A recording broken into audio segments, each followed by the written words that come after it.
Misooma qarqara daandii magaalaa Adaamaa yeroo qabameef keessatti xumuruuf halkaniif guyyaa hojjechaa jiraachuu dhaabbanni investimentii Gruuppii Adaamaa beekse. Sochii hojii misoomni qarqara daandii magaalichaa ilaalchisuun EBS itti aanaa hojii gaggeessaa fi itti gaafatamaa intarpiraayizii ijaarsa dhaabbatichaa obbo Haayiluu Baalchaa odeeffatteerti. Magaalonni lammiilee isheetiif jireenyaaf mijataa akka ta'anii fi gama hundaan ammayyaanii tajaajila gaarii uummataaf kennuun danda'u giddugala daldalaa, turizimii, saayinsii fi teekinooloojii, ogummaa, oomishtummaa fi kanneen biroo akka ta'aniif mootummaan xiyyeeffannaa hojjechaa jira. Buruma kanaan magaalli Adaamaa magaalomsuun jiraattota isheef jireenyaaf mijooftu gochuuf misoomni koriidarii yookiin qarqara daandii iddoo olaanaa qabaachuu ragaaleen jiran mul'isu. Itti aanaan hojii gaggeessaa fi itti gaafatamaan intarpiraayizii ijaarsa investimentii Gruuppii Adaamaa obbo Haayiluu Baalchaa akka jedhanitti hojiin ijaarsa qarqara daandii magaalichaa waliigala ji'oota 4 darban kana keessatti bajata magaalichaa hirmaannaa uummataa fi dhaabbilee misooma garaagaraa waliigaltee jalqabaatiin qarshii biliyoona 1 oliin istaandardii isaa eegeen halkaniif guyyaa hojjechuun sadarkaa xumuraa irratti argama jedhan.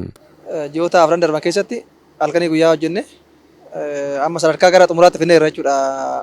Hojiin baay'een paakeejiidhaan hojjetamaa ture. Hojii garaagaraatu hojjetamaa ture jechuudha. Kana keessatti hojiin bo'oo lolaa awwaaluu yookiin immoo paayip instaaleeshin jedhamu hojjetamee xumuramee jira. Hojiin daandii miilaa yookiin wookoo jedhamu almost gara xumuraatti finnee jirra. Akkasumas hojiin magariisummaas baay'een isaa hojjetamaa jira. Kana malees pooliin magaalaa yookiin immoo ibsaan daandiirraas hojiin faawundeeshinii isaa qopheessu gara parsantaa 50tti dhufee jira. Dhaabbanni investimentii Gruuppii Adaamaa intarpiraayiziin ijaarsaa akka kontiraaktaraatti piroojeektii hojjechaa jirrudha. Maddi beekamtii isaatis bulchiinsa magaalaa Adaamaa jechuudha. Bulchiinsi magaalaa Adaamaa galii jiraattota bulchiinsa magaalaa Adaamaa irraa fi dhaabbilee adda addaa bulchiinsa magaalaa Adaamaa keessatti hojjetaa jiran irraa sassaabee galii mataa isaatiin piroojeektii hojjetamaa jirudha jechuudha.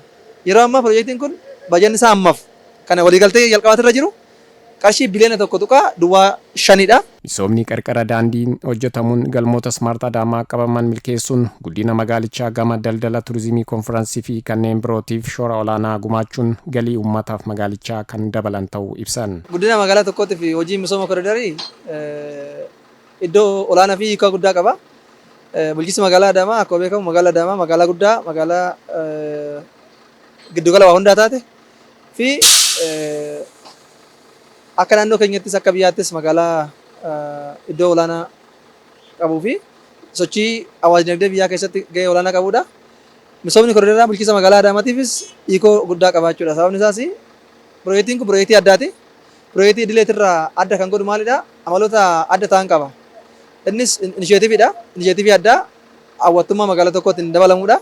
Kana malees immoo piroojeektii fayyadamtoota imaltoota daandii miilaa warra konkolaachiftoota yookiin fayyadamtoota konkolaataa irraa adda baasuu fi balaan konkolaataa akka hin uumamneef itti yaadamee dizaayin ta'ee karaa adda ta'een hojjetamaa jirudha. Keessattuu jedhan obbo Haayiluun kaayyoo investimentii Gruuppii Adaamaa hundeeffames carraa hojii uumuu, dinagdee magaalichaa utubuu, dandeettii raawwii ijaarsa piroojeektoota magaalichaa irra darbanii sadarkaa biyyaatti dorgomaa ta'anii akka ba'aniif shoora olaanaa gumaacha jedhan. Yeroo hundaa piroojeektii hunda hojjennu keessatti carraa hojii uumne hojjechaa irra jechuudha. Kunis koriidarii kanarratti waldaaleen torba carraa hojii argatanii jiru. Hojjettoonni dhaabbii kontiraatan akka dhaabbataatti nu bira jiran gara 40 olii asirratti dippilooyi godhatu hojjechaa irra.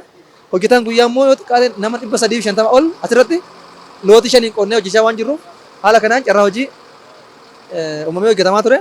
Walumaa galatti gara nama 500 siqu maashinaroota abbootii maashinaa asirratti hojjetan, opereetaroota hojjetan, shufeerota asirratti carraa hojii argatanii hojjetan dabalatee gara nama 600 siqu asirratti carraa hojii argatanii nu wajjin hojjechaa jiru jechuudha. Ogeessonnii fi namoonni carraa hojii uumamee fi halkanii yoo hojjechaa jiran arginee dubbisnee tokko akka jedhanitti misoomni qarqara daandii faayidaa magaalaa miidhagsuu, aadaa hojii gabbifachuun jiruuf jireenya isaanii jijjiiraa jiraachuu ibsan. Hojii kana ariifachiisuudhaaf aadaa raawwatee halkan hojjechuu kanas guyyaas hojjennee halkanis haga sa'a 6, 7, 8 akkuma hojii guyyaadhaan qofa waan hin xumuramneef halkanis dabalannee aadaa hojii kana fuuldurattis baramu waan jiruuf hojjechaa jira. Akkasitti saffisiisne kinuu ammaan geenyee jirra. Carraa baay'ee itti fayyadamne hojjetaan guyyaa hin jira, mahandisiin adda addaa hin jira, maayikiroon fayyadamanii jiruun baay'ee carraa guddaa uume magaala kana hundumtu.